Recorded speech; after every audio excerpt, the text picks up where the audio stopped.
sais pas dans quelle situation vous vous trouvez. Peut-être que vous êtes dans une situation financière difficile. Peut-être votre famille vit un temps difficile. Peut-être vous vivez un temps difficile avec vos enfants. Peut-être que votre santé va pas bien. Peut-être vous êtes très malade. Peut-être même vous êtes en fauteuil roulant. Peut-être vous êtes atteint par une maladie où la médecine dit vous allez certainement mourir et il n'y a plus d'espoir pour vous.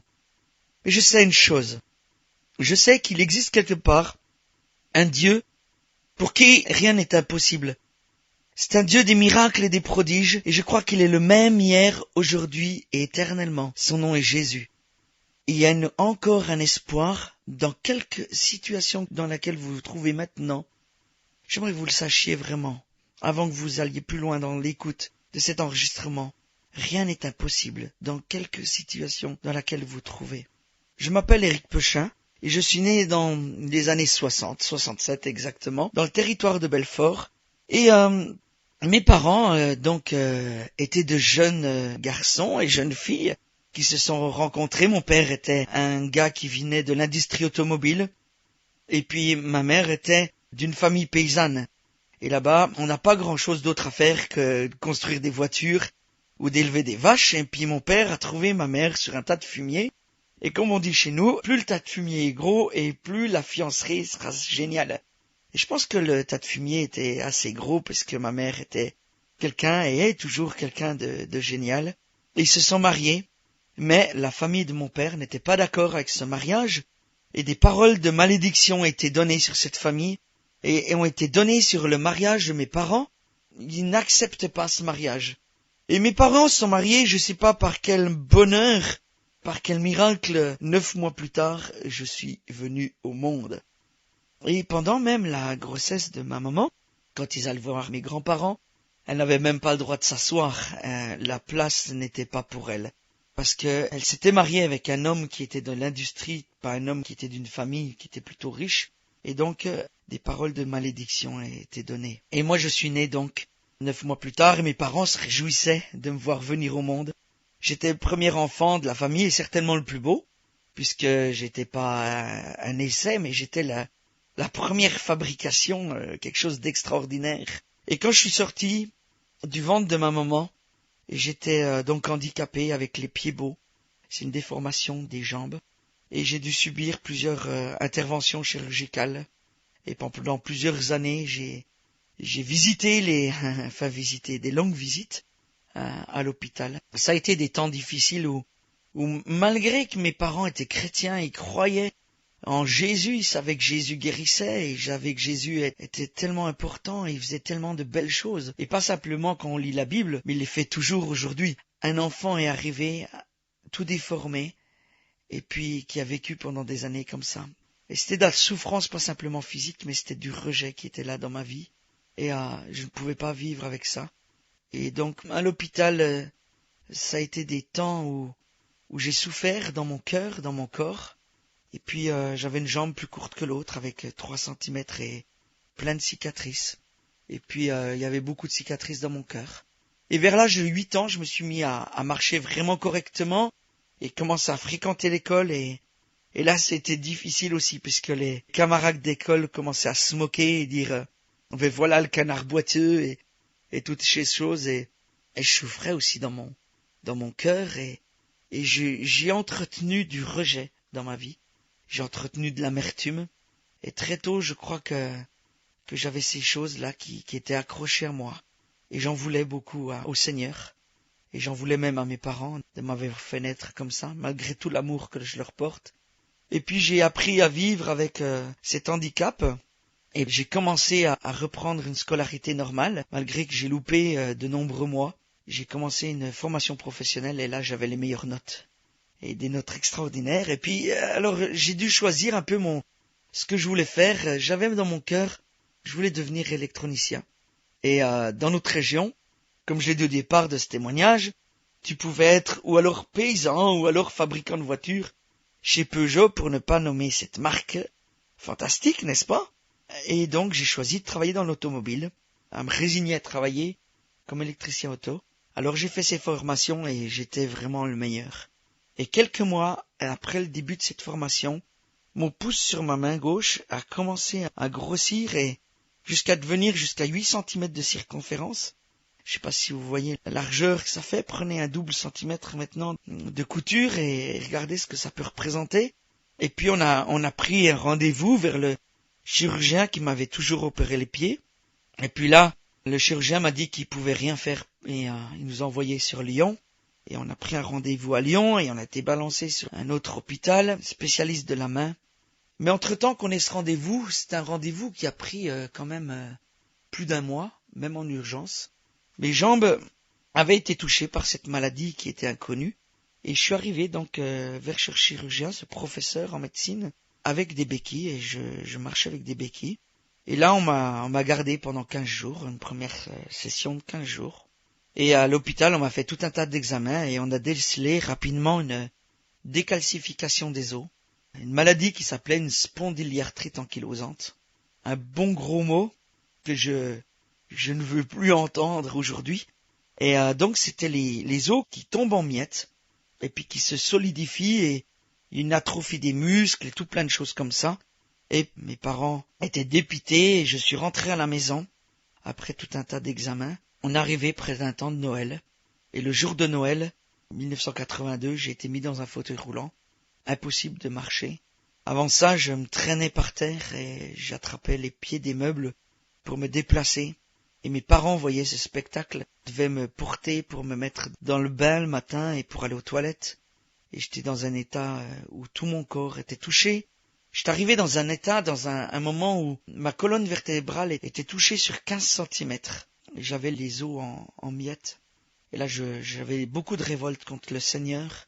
Et mes parents croyaient vraiment au miracle, puisque la Bible déclare que Jésus guérissait les malades, mais il est aussi dit que Jésus est le même hier, aujourd'hui et pour toujours. Ça veut dire que je peux croire aujourd'hui que Jésus peut me guérir, et que Jésus pouvait me guérir de ma maladie. Mais rien se passait, et on priait. Et des centaines de chrétiens priaient au travers de la France pour moi. Et puis même de nos amis, de bien chers amis qui venaient pour nous donner toutes des méthodes de guérison, d'aller voir des guérisseurs, aller voir des rebouteurs, aller voir tout un tas de gens qui faisaient des médecines parallèles. Et on savait une chose, que la médecine parallèle n'était pas quelque chose que Dieu approuvait. Je crois aujourd'hui, et nous avons toujours cru, que Jésus guérit. La médecine guérit aussi, parce que Dieu a donné l'intelligence à l'homme, et on ne peut pas cracher sur la médecine, et je vous encourage à ne pas mépriser les dons que Dieu a donnés, l'intelligence qu'il a donnée aux médecins, parce que Dieu a mis sa main là-dedans. Mais Jésus guérit aussi. Et je crois que Jésus pouvait toucher mon corps, et je croyais qu'il pouvait toucher mon corps. Et à ce moment-là, dans l'état où je me trouvais, je croyais même plus que pour les autres que pour moi-même. J'aurais pu prier pour quelqu'un qui était en paralysé, en fauteuil roulant, et j'aurais cru que Jésus pouvait le lever de son fauteuil, mais je croyais même plus pour moi. Parce que j'étais dans cette situation où je souffrais terriblement. Je croyais même plus que je pouvais me marier, avoir des enfants et peut-être vivre longtemps. Alors je me rappelle, j'avais une CB dans ma chambre et je contactais tout plein de copains qui étaient en fauteuil roulant avec les CB. Puis je me promenais dans la rue en fauteuil roulant et simplement après plusieurs mois, parce que j'avais la honte d'être dans ce fauteuil roulant, dans cet état, je n'acceptais pas cet état. Je n'acceptais pas que Dieu permette ça. Si Dieu était amour, pourquoi il a accepté que je sois dans cet état? C'était pas juste. Pourquoi pas mes deux frères ou ma sœur étaient touchés par cette maladie? Pourquoi moi? C'est pas juste, je l'acceptais pas. Je ne comprenais pas pourquoi. Et pourtant je savais que Jésus pouvait guérir. Je vais vous dire une chose. Je crois que Jésus qui est mort à la croix, il a porté toutes nos maladies. Et lui seul est capable de réaliser un tel miracle. Les rebouteux, les sorciers et les gens qui font des manipulations comme ça croient dans un Dieu qui n'a jamais donné sa vie pour personne. Et le seul qui a accepté de donner sa vie pour qu'on puisse être guéri, c'est Jésus. Et je croyais, et je crois toujours que Jésus est capable de l'impossible. Alors on a continué notre train-train comme ça, et un jour on s'est retrouvé dans une situation plutôt loquace où mon père avait eu un accident et il était tombé d'un toit. Il avait eu une fracture, il s'est retrouvé à l'hôpital et ma mère avait une sciatique. Et on s'est regardés, les trois comme ça dans le salon, j'avais encore pas le fauteuil roulant, je crois, à ce moment-là. Et on s'est mis à rire. C'était pas possible d'être dans cette situation. On était tous dans un état, on était tous handicapés. Mes parents n'avaient plus d'argent. Je me souviens que la boîte à vitesse de la voiture des parents avait cassé. Et on pouvait pas vivre une situation pire que celle-là. Dans la Bible, il dit qu'on pouvait rire de nos ennemis. Et je crois que le fait de rire de nos ennemis, pas de se moquer, mais de se moquer de l'ennemi de notre âme, le diable qui a voulu nous voler tant de choses, qui a voulu voler ma santé, qui a voulu voler la santé de mes parents, qui a voulu voler nos finances, qui a voulu voler notre esprit de famille. Alors je crois qu'en riant, on a commis le diable sous nos pieds. Et c'est comme si on marchait sur les œuvres du diable à ce moment-là. Vous savez, dans la parole de Dieu, dans Josué, il est dit qu'on a l'autorité pour marcher sur les œuvres du diable. Et il est dit que là où tu poses la plante de ton pied, c'est un terrain qui t'appartient. Et je crois qu'en faisant ça, on a posé notre pied sur un terrain qui nous appartenait, en déclarant, malgré la situation dans laquelle je me trouve, je crois que Jésus est quand même capable d'intervenir. Et pourtant, rien ne nous montrait que c'était capable.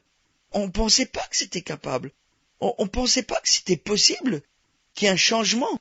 On pouvait simplement croire qu'on était dans une descente vers l'enfer, mais rien nous montrait le paradis. Rien nous montrait une amélioration. Rien nous montrait une victoire, ni même un miracle. Simplement, tout ce qu'on pouvait voir, c'était une décadence totale. Mais nous croyons, à ce moment-là, que Jésus pouvait produire un changement, que Jésus pourrait simplement lever sa main et créer un miracle, que Jésus pouvait simplement toucher nos vies, et un miracle était là. Je crois que Jésus est mort sur cette croix, et simplement une goutte de son sang serait nécessaire pour guérir n'importe quelle maladie sur la terre. Une goutte de son sang pourrait aujourd'hui créer n'importe quel miracle dans n'importe quelle situation et créer un changement. Et on était dans cette attitude où on croyait que Jésus pouvait le faire, mais que n'importe quel rebouteux, n'importe quel sorcier ou manipulateur ne pouvait rien faire. J'aimerais encore vous dire une chose. Le diable produit des choses aujourd'hui, mais ce n'est qu'un manipulateur. Il ne fait que copier les œuvres de Jésus. Mais Jésus, lui, c'est le seul à pouvoir remporter une victoire. Alors on était dans cette situation, et puis on avait prévu d'aller à Pâques dans un camp de jeunes. Mon père était directeur d'un centre chrétien où il y avait des camps de jeunes. Et puis c'était à Pâques 83. Avant Pâques, j'ai dû retourner à l'hôpital pendant 15 jours, et j'y suis retourné. Tout un tas d'examens, et de traitements avec des corticoïdes, plus de 24 cachets de cortisone par jour, et un régime sans sel, même le lait sans sel, des choses incroyables. Mes parents se sont ruinés en achetant de la poudre qui valait 50 francs à l'époque, pour pouvoir produire 1 litre de lait, et ils étaient dans une situation financière terrible. Et puis il y avait ces traitements avec les sels d'or. C'était des piqûres. Quand on vous pique, c'est toute la fesse qui était enflammée. C'était terrible. C'était comme de l'eau salée qu'on met. Je sais pas si vous êtes déjà coupé et vous avez mis du sel par mégarde sur la blessure. Waouh, ça fait mal. Et là, c'était la même chose, mais dans la fesse tout entière. Et c'était vraiment douloureux. Je crois que je peux dire que j'ai connu la souffrance. Il y a la douleur et la souffrance. Et ce qui est extraordinaire, c'est qu'aujourd'hui, je vais me plaindre pour un tout petit truc, et j'acceptais. Et j'ai supporté des souffrances tellement terribles. Ah là là. Et là, j'étais à l'hôpital pendant 15 jours. Et on a fait tout un tas d'examens. Et j'ai subi tout un tas de traitements. Alors que mes parents n'étaient pas là. Et puis, on a profité, je crois, de situations parce que mes parents n'étaient pas là. Et puis, mes parents sont venus me rechercher. Je me souviens que je suis allé dans le bureau du professeur en médecine à Lyon.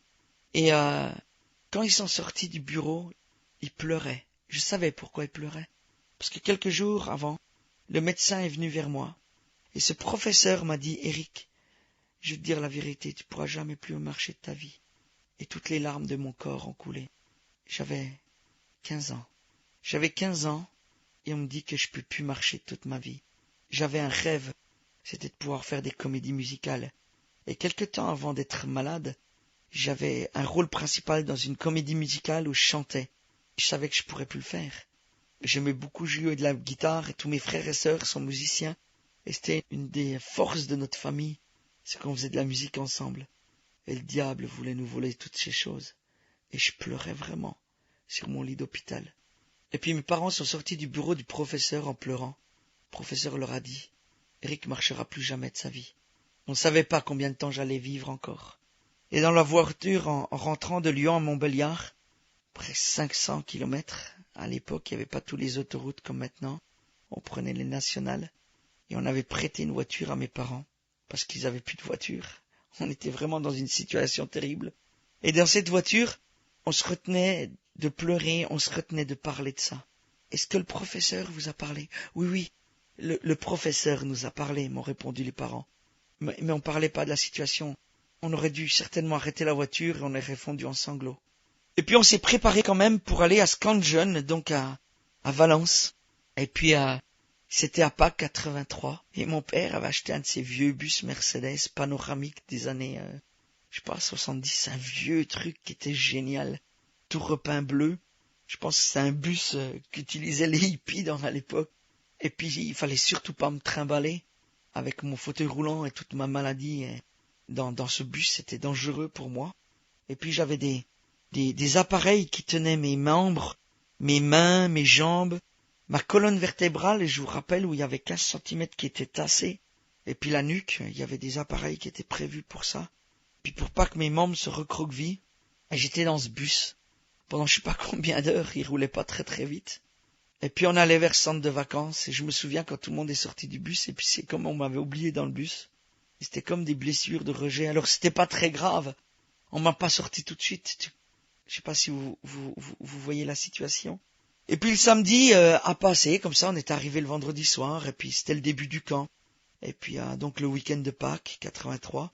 Et puis le dimanche, là on était dans un culte, alors que ce que vous expliquez, un culte, un rassemblement où tout le monde est là, et puis loue le Seigneur, on est debout, et on tape des mains, et on se réjouit, et on loue Jésus, on l'adore. Et moi j'étais là, dans mon fauteuil roulant, dans l'allée, et je me suis mis à pleurer. Pleurer vraiment, et c'était terrible pour moi cette situation. Et j'ai dit au Seigneur, Seigneur, tu dis dans ta parole, dans la parole de Dieu, dans la Bible, il dit tout ce que vous demanderez en mon nom, je vous l'accorderai. J'ai dit, mais ça c'est pour moi. Je dis, je m'empare de cette promesse et je la fais mienne, je la scelle dans mon cœur. Et je crois, Seigneur, que tout est possible à toi. Et tout ce que je te demande, tu me le donnes. Je dis, je fais un pacte avec toi, Seigneur. Et j'ai réalisé que tout ce que j'avais pas accepté jusqu'à ce jour-là, il fallait que je l'accepte. Et que c'était une clé pour ma guérison. Je dis, Seigneur, j'accepte de rester dans mon fauteuil roulant toute ma vie. J'avais 15 ans. Et je te servirai. Je t'aimerai. Je t'obéirai. Et je marcherai pour toi. Et puis, tout va bien. Sors-moi du fauteuil roulant. Alléluia. Ou bien, alors guéris-moi complètement. Ou bien j'accepte de rester dans le fauteuil roulant. Mais t'enlèves toutes mes souffrances et je voulais plus souffrir. Donc il y avait ce temps où j'étais prêt à accepter de rester toute ma vie dans un fauteuil roulant, en disant mais je veux plus de toutes ces souffrances. Ou alors tu me guéris totalement. Et mon père a une vision. Il voyait dans son esprit comme la croix de Jésus. Et puis moi dans mon fauteuil roulant. Puis plus le temps de louange avançait, il voyait la croix de Jésus. Et puis moi dans le fauteuil roulant et moi debout à côté. Il était persuadé que quelque chose allait se passer. Notre foi était là. Et avoir la foi, c'est pas plus compliqué de croire que Jésus va produire quelque chose. Simplement parce qu'il nous l'avait dit, parce qu'il le dit dans sa parole. Puis la journée a passé, et puis mes parents couraient après moi pour voir si quelque chose allait se passer. Et rien se passait. C'était le dimanche de Pâques 83. Et le lundi de Pâques, c'était un 1er avril, je me suis levé le matin très très tôt pour aller aux toilettes. J'ai rampé par terre, descendu de mon lit. J'ai jamais autant souffert que ce matin-là. Les souffrances de mon corps étaient terribles. Ce que j'ai oublié de vous dire, c'est qu'au moins pendant, je sais pas combien de semaines, je restais dans mon lit. Avant d'aller à l'hôpital, aux environs de Pâques, je supportais même plus un drap sur moi. Et la seule chose qui pouvait soulager mes souffrances, c'est quand mes parents venaient, la nuit, ils venaient prier pour moi, et la souffrance disparaissait. Et je savais que Dieu, comme s'il ouvrait le ciel, il traversait le ciel avec sa main, puis venait la poser sur ma vie, et les souffrances s'apaisaient. Et ce matin-là de Pâques 83, de ce lundi 1er avril, j'ai jamais autant souffert que ce matin-là. C'était terrible, c'est comme si on m'arrachait les os de la peau. Je suis revenu dans mon lit, puis vers l'heure de 8 heures, il y avait une grosse cloche qui sonnait pour réveiller tous les jeunes qui étaient dans ce camp. Et moi, j'étais dans une chambre avec 8 gars. Et le matin, on m'aidait à m'habiller, à mettre tous mes appareils aux pieds, aux mains. Et puis on allait m'aider pour me glisser dans mon fauteuil roulant. Alors je procédais comme ça, on se mettait assis sur le lit. Et je prenais mes 2 béquilles de chaque côté. Imaginez, fermez les yeux maintenant, puis essayez d'imaginer cette scène. Je suis assis sur le lit et je prends mes béquilles en direction du fauteuil roulant pour me mettre assis. Les amis sont de chaque côté. Il y avait 8 gars qui étaient là, qui étaient encore pas habillés. Certains étaient encore en caleçon, en slip, et puis ils étaient là. Puis on va me mettre dans le fauteuil roulant. Et au moment où je suis debout avec les béquilles, prêt à m'asseoir dans le fauteuil roulant, je peux pas vous expliquer ce qui s'est passé. Je peux pas simplement vous l'expliquer. C'est quelque chose qu'on vit. La présence de Dieu est descendue sur ma vie. C'est comme si le ciel s'ouvrait. La présence de Dieu est venue sur ma vie. C'est comme si tu vois Pinocchio qui a pas de vie. Et tout d'un coup, la vie vient dans Pinocchio. Dieu est descendu. De la tête aux pieds, j'étais saisi. Une chaleur qui a rempli mon être tout entier. Et ma colonne vertébrale qui a commencé à craquer. Et je savais qu'il y avait une reconstruction immédiate dans ma vie. Jésus était en train de me guérir. Et j'étais guéri. Et j'ai pris mes béquilles et je les ai balancées contre une armoire qu'on a toujours les marques. Je suis sorti dehors en courant. Et mes copains qui étaient en slip me suivaient dehors en courant. Et ils se sont rendus compte de leur état. Ils sont vite rentrés de nouveau dans le dortoir. Et je suis sorti dehors en courant. Et là, il y avait cet orateur qui était là pour notre camp, qui s'appelait Kenneth Oar, qui venait du Canada, qui m'a couru après. Et puis, il dirait aujourd'hui, mais heureusement que j'avais mon manteau, sinon j'aurais été trempé tellement on pleurait. J'ai sauté dans ses bras et je pleurais. Et j'ai couru dehors. Et je courais, et je me suis fait une entorse. Et ça, vous savez, c'est l'humour de Dieu. Je savais que c'était Jésus qui m'avait guéri à ce moment-là. C'était le lundi de Pâques, 83, un 1er avril. Et tous les jeunes et les enfants qui étaient là me voyaient sur mon passage. Je courais dans la chambre de mes parents, je voulais les voir, je voulais les serrer dans mes bras. Je voyais personne, je courais devant moi. Et les enfants allaient voir leurs parents, puis disaient « Eric est guéri, Eric est guéri !» Et les parents qui attrapaient leurs gamins, et puis qui mettaient des fessées en disant « Ne joue pas avec un poisson d'avril aussi minable !» Ils pensaient que les enfants disaient un poisson d'avril, c'était 1er avril, un lundi, 1er avril, 83. Et puis, je suis arrivé dans la chambre de mes parents, et ils étaient pas là. Et les gens qui disaient, on a vu Eric marcher, il est miraculé. Et personne ne le croyait, parce que les gens croyaient que c'était mon frère. J'ai un frère qui a 11 mois de moins que moi, et puis il me ressemble. Enfin, avant, il me ressemblait beaucoup. Alors ils pensaient que c'était lui. Alors j'ai couru en bas, dans le réfectoire, où mes parents étaient en train de préparer à déjeuner pour 80 jeunes qui étaient là. Et j'ai couru, j'ai attrapé, je me suis saisi de la poignée de la porte et je suis entré dans cette cuisine de collectivité. Et imaginez, je rentre dans la cuisine et tout le monde se met à pleurer. Et je cours autour de la table et dis « Je suis guéri, je suis guéri, je suis guéri !» Et tout le monde pleurait. Et je comprends pas pourquoi ils pleuraient, je pensais qu'ils allaient se réjouir. Et mon père était en train de couper du pain avec un coup de pain. Je sais pas si vous avez déjà vu ça. C'est une grande lame qu'on traverse le pain comme ça, pour couper du pain rapidement, et continuer à couper avec sa lame sans pain dessous. Et là, on s'est réjoui, et on a remercié le Seigneur, parce que j'étais guéri. On allait retourner voir les professeurs quelques semaines tard. On a revu les médecins qui m'ont toujours suivi. Ils ont déclaré c'est un miracle. Ils ont refait les radios 2-3 fois, parce qu'ils ont jamais cru que c'était les bonnes radios. Ma colonne vertébrale était reconstruite. Mes membres étaient reconstruits. Et j'étais complètement guéri. Complètement guéri.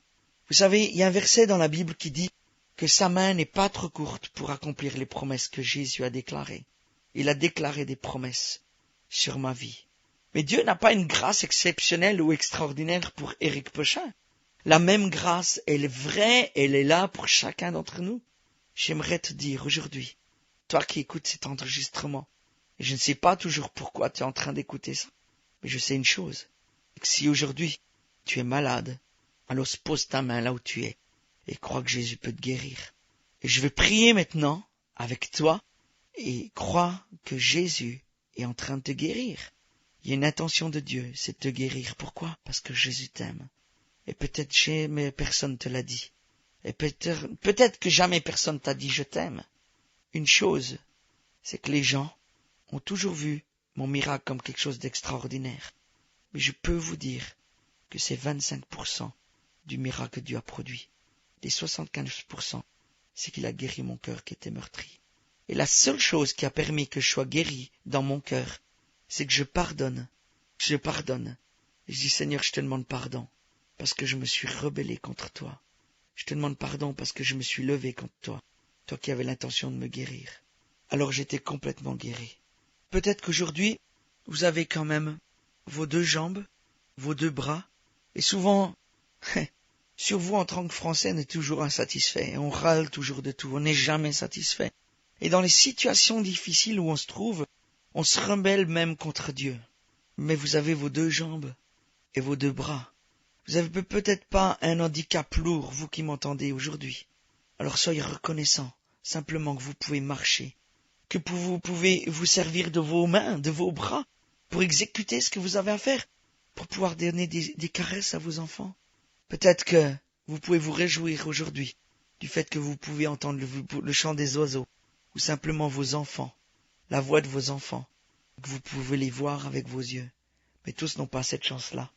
Et je crois qu'on peut demander pardon au Seigneur, parce que souvent, on n'a pas été reconnaissant de ce que simplement on est en bonne santé, ou simplement on a des petits bobos, mais c'est pas si grave, c'est pas si important. Si on arrêtait de regarder toujours à nous, si on arrêtait de regarder toujours à nos petits bobos, et d'avoir de la compassion pour ceux qui souffrent vraiment, peut-être que vous pouvez faire cette prière avec moi maintenant. Seigneur, on te demande pardon, je te demande pardon, parce que j'étais toujours insatisfait, même de ce que tu m'as donné. Un râleur devant toi, et j'ai blessé ton cœur, parce que toi tu m'as tout donné, et je me plains des petits bobos que j'ai. Je te demande pardon, je m'humilie devant toi, je te demande pardon, je me repens devant toi, Seigneur. Et je veux être reconnaissant pour tout ce que tu m'as donné. Soyez reconnaissant aujourd'hui pour ce que le Seigneur vous a donné. Peut-être que vous vivez, et certainement, avec des blessures du passé, des gens qui vous ont blessé, des paroles qui vous ont blessé, des paroles qui vous ont meurtri, et vous vivez encore avec ça aujourd'hui. Peut-être que vous en voulez à vos parents, mais vous savez, des parents ça se remplace pas, c'est pas éternel. Profitez de vos parents, pardonnez, apprenez à pardonner. Je crois que c'est le temps de pardonner maintenant. Vivez pas avec les choses du passé. Si vous vivez avec les choses du passé, ça va forcément guider votre avenir et votre futur. Je crois qu'il y a quelque chose de meilleur. On n'est pas obligé de vivre dans l'amertume, dans les blessures tout le temps. Peut-être que vous avez pris une fois une gifle de la part de votre père ou de votre mère et ça vous a blessé. Alors, vous avez retranscrit comme l'amour de vos parents qui a été pas forcément ce que vous attendiez. Et vous avez été blessé, et je vous comprends. Mais l'amour de Jésus, c'est pas ça. C'est un Père plein d'amour. Et si seulement vous pouvez réaliser qu'il désire vous prendre dans ses bras maintenant et vous aimer. Si seulement vous laissiez votre cœur être touché par cet amour maintenant. Un amour débordant, un amour sans limite, par lequel tout est possible. Si simplement vous laissiez le doigt du Seigneur toucher votre cœur. Si simplement vous laissiez votre cœur battre contre le cœur du Seigneur. Réalisez qu'aujourd'hui vous pouvez monter sur les genoux d'un Père qui vous aime. Il veut vous serrer dans ses bras. Et vous pouvez placer votre cœur contre le sien. Vous allez entendre les cœurs du Père battre pour vous. Il vous aime. Vous savez, vous pouvez choisir de rester comme vous êtes et choisir de vivre dans les blessures toute votre vie. Mais vous pouvez choisir maintenant, pas à cause de moi, mais à cause de lui, de choisir de vivre autrement, de choisir de plus vivre avec le passé, de choisir de plus vivre avec la blessure, et de dire, Seigneur, je choisis de plus vivre avec la blessure. J'aimerais que tu puisses t'associer à ma prière maintenant. Seigneur, je choisis de plus vivre avec le passé, de plus vivre après avec les blessures, de choisir de plus vivre avec ces choses qui ont meurtri ma vie. Je choisis de tout déposer ces blessures devant ta croix et de passer au travers de la croix en croyant que toi tu es mort pour ces blessures. Tu es mort, Seigneur, pour guérir mon cœur qui a été blessé. pendant tant d'années. Viens guérir moi, Jésus. Viens guérir mon cœur. Je te donne mon cœur. Je te donne mon cœur. Et peut-être que tu connais pas Jésus et t'as jamais eu l'occasion d'avoir cette relation avec un Père d'amour. Alors tu peux croire que Jésus t'accepte maintenant. Simplement, dis-lui, Jésus, viens dans ma vie. Viens toucher ma vie, viens toucher mon cœur. Je te donne ma vie. Occupe-toi de moi, Seigneur. Je sais que tu peux tout pour moi. Je te consacre ma vie aujourd'hui. Vous qui êtes malade, qui souffrez d'une maladie depuis peut-être beaucoup d'années, peut-être vous êtes né avec une maladie ou un handicap, peut-être que vous venez d'apprendre que vous avez un cancer, peut-être que vous venez d'apprendre que vous avez une tumeur, peut-être ça fait des années vous marchez avec une jambe en moins. Rien n'est impossible à Dieu. Rien n'est impossible à Dieu. Ces derniers temps, nous avons vu des miracles extraordinaires. Et c'est un Dieu qui est extraordinaire et qui veut te guérir. Il n'a pas choisi pour toi la maladie.